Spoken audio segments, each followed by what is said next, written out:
নমস্কার বন্ধুরা, সোনার রান্নাঘরে তোমাদের স্বাগতম। আজকের রেসিপি লাউয়ের খোসা বাটা। লাউয়ের খোসা ছাড়িয়ে নিয়ে ধুয়ে ছোট ছোট টুকরো করে কেটে কড়াইয়ে সামান্য জল দিয়ে খোসা সেদ্ধ করে নিলাম।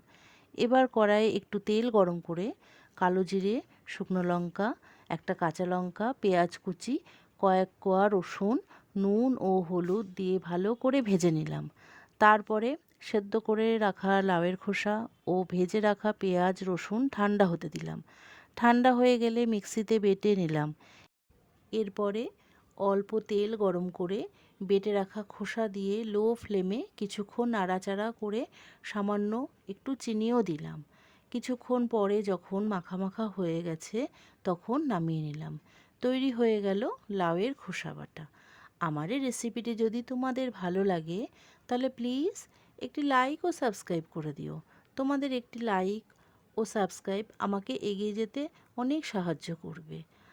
ধন্যবাদ বন্ধুরা।